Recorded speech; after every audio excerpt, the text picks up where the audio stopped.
Alright, I decided I'm going to do another YouTube using my Instant Pot. I'm going to try not to show you my kitchen because it's really dirty right now. But anyway, what I'm going to make today is I'm going to be making chicken stew. This is one of my favorite dishes to make for work because you can cook a big batch and it can feed me for like 3 or 4 shifts in a row. I'm using chicken quarters, leg quarters, and I've got them frozen, and I'm going to use this recipe as I normally do with I've just taken the frozen pieces and I'm putting them in warm water, just enough so I can separate out the pieces. So that's what I'm doing, is I'm separating out the pieces. I have here a cut up onion, 2½ cut up potatoes, and I cut them in fairly large wedges because I'm not going to add the potatoes later. All the ingredients except for the peas are going to be added at the beginning of the cook time. There's a couple of cups of water I'm going to use, and now I'm going to just saute my onions and garlic, and then I'll get back with you. So I'm not sure you can see that, but I'm just browning up not even browning them. I just want to soften them a bit. So I've got some onions there, and I'm about to add a little bit of garlic. Okay, so I've added some garlic, I've added some salt and pepper. I didn't add too much salt. I'd say maybe a teaspoon, because I can always add later. And I'm just waiting for that to soften. I'm going to add those chicken quarters now, and they are still, I would say, they are 80% still frozen. I'm not going to cut them up. I mean, I really can't. I guess if I thought about it earlier, I would have cut them up before I froze them. I also am not going to brown them. A lot of people really suggest, and it probably would taste better if I browned it, but I'm just going to use this to make a boiled stew, and so I don't feel the real need to brown them. And even though I'm cooking them with the skins on, I'm going to remove the skins when I debone the chicken in a later step. Alright, so there's that, and then I'm going to add the potatoes and then the water, and I can't do that. I don't have my camera stand, so I'll do that and then I'll let you back in on it. Okay, so this is what we have. We have the chicken, we have the onions, we have salt and pepper, we have the potatoes, the raw potatoes, and I am now going to add some seasonings. I'm going to add some bay leaves, although, boy, I don't have very many. I'll have to add a few of those. And then I'll probably add about a tablespoon of this Better Than Bouillon, and then I'm going to add 2 tablespoons of these, each of them is 2, so 4 tablespoons of Hunt's prepackaged tomato paste. And again, I don't have my camera mount, so I'm going to do all this and then I'll let you in on it. Okay, so this is my pot now. I've got 2 dollops of that tomato paste. That brown dollop right there is the Better Than Bouillon.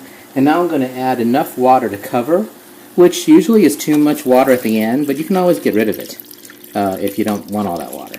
But I like to pretty much cover everything. I don't have to. I leave about 1 inch of stuff uncovered, and then I just kind of boot it all down in there. I don't really try to totally mix it in. It'll mix in within the cooking process. It'll get it all mixed up in there. But I don't want things totally touching. So what I'm trying to do is I'm trying to get in touch with those chicken pieces. It's impossible. They're all totally dissolved. Okay, and then I forgot my my bay leaves, so I'll do that and add you in.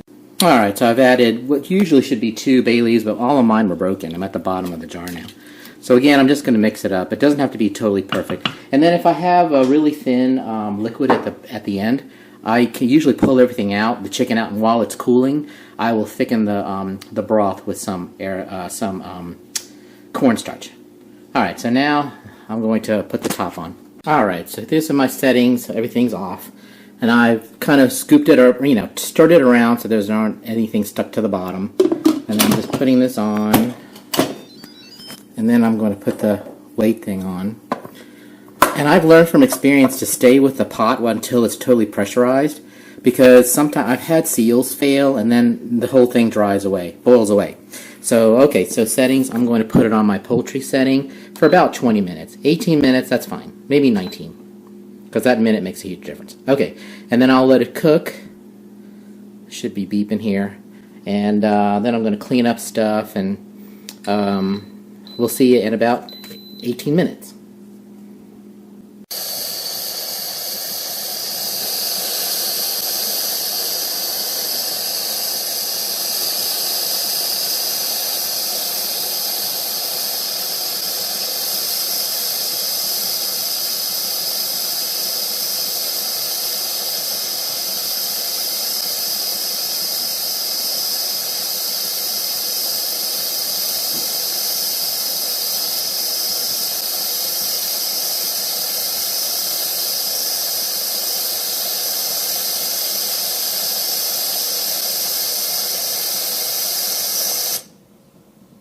Okay, so the pin went up. I know we are cooking under pressure now. And as soon as it gets to pressure, the countdown will begin. And after I turned the camera off, I decided to increase the time from 19 minutes to 23 minutes because I believe the last thing I cooked in here was not frozen. And so I just want to make sure it's cooked. It's not really critical. It's not like it's going to really disintegrate or anything like that. It's just a chicken stew, really. So, all right. So 23 minutes. Then I'll let the chicken cool. I'll thicken the broth if I want to. And then I will add frozen vegetables. I have a pack of those microwavable packets of frozen peas. But I've also done green beans. I've also done a mixture of cauliflower, green beans, carrots, you know, that one, the medley sort of thing. And usually, if it's frozen and if it's like peas, I just add the frozen peas to the hot broth, to the hot liquid, and let it cook that way. If it was like garden green beans, you know, fresh and that I cut, I would steam for like a minute. And if it's anything large, even if it's frozen, like cauliflower, the cauliflower, carrots, stuff. Oh, Alexa, dismiss timer. Echo, dismiss timer. I always forget the damn names of those things. Okay. But anyway, if it's going to be something big and chunky, you can either let it boil, put the Instant Pot on saute, and let it boil for, I don't know, 2 or 3 minutes, or you can let it come to pressure for a minute and then turn it off, whichever way. Okay, so see you in 22 minutes. All right, so it just rang. I meant to be in here when I did it, but I got involved in a movie. All right, so here we go with the releasing of the pressure.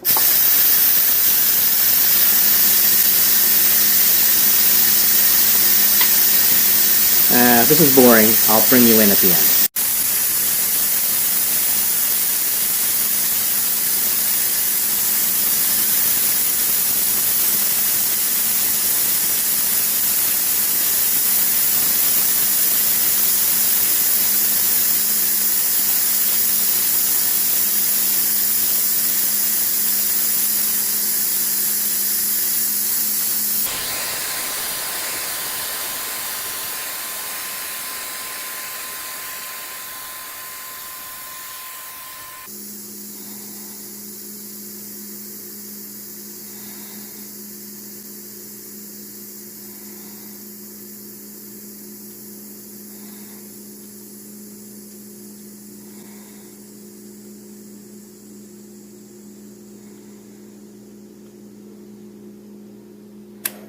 There we go. So the pin is dropped.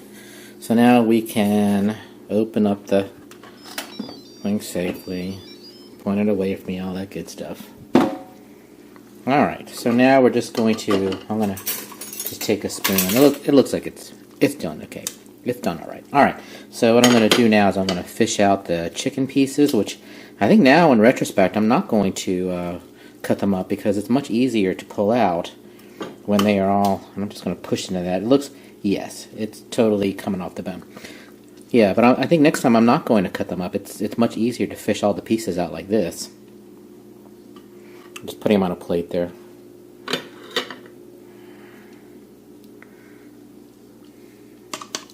Here it is.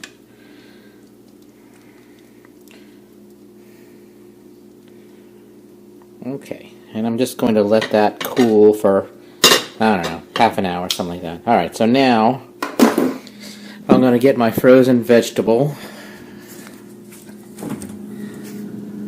Okay, here it is. Green peas. And this is not the microwave kind that I thought I was getting. I thought I was getting a microwave kind. So, I don't know, I'm probably going to end up putting maybe half of this bag. I kind of like it so that there's still a lot of broth. I don't like it so where it's kind of really thick, like a totally thick stew. So anyway, again, I don't have my camera mount, so I'm going to cut this and then join you in. Okay, so I guess I could, later on, if I decide to, I could thicken this with a little bit of cornstarch, but I don't know. Okay, so I'm going to add this. I may just add the whole, let's see what it looks like with just half that. Remember, I've got to leave room to add all this chicken meat. Let's just see what that looks like. I think it's okay with the whole bag. Okay, so not that much. Oops, peas everywhere. All right, so I'm just going to stir that around. Now, since it's peas and the broth is very hot, I'm just going to let that do with the cooking. I'm just going to let the broth do the cooking. If it's something chunkier like beans or fresh potatoes or whatever, then I would put the top back on and then set it to steam for 1 to 3 minutes, depending how large the pieces are, and then go from there. I'll keep this covered. All right, so I'll be back. I probably won't show you the taking off the deboning part. I'll do that on my own. Okay, so I'll come back after I debone. I am going to turn this off. See you in about, I don't know, 45 minutes. Okay, so that's my deboned chicken, and that's my stew. To be quite honest, I really should thicken this, but I'm kind of lazy. And I don't require it to be really thickened. I serve everything on top of rice. It really doesn't matter. So now I'm going to take my deboned chicken. I'm just going to put it in there. Okay. I'll stir that in. And there we go. Again, if I thickened it, I would probably do 2 teaspoons, maybe 4 teaspoons of cornstarch. And I have learned if you're going to thicken in an Instant Pot, you have to turn saute on and make sure that you bring the stew up to a boil, or else the cornstarch does not activate and doesn't thicken until at some point later when you microwave it. Then it'll thicken. Okay, so that's my recipe for chicken stew. I haven't tasted it, but I may add salt to this. I'm trying to think what else I've added. I've done this with all sorts of stuff. All sorts of vegetables. I have a version, I do this exact same recipe with the meat from beef ribs, short ribs. What I'll do is, when I debone that, I'll just tear the meat off it, and it goes right in. But the most usual thing I do is chicken. Alright, I'm going to serve it up on a plate because I'm hungry. Alright, and this is the dish served up. I just dished it out over rice. I really should have a salad to balance it out, but that's okay. And then I'm going to have some water to drink. And that's lunch, and then I'm going to bed. Good night, everybody.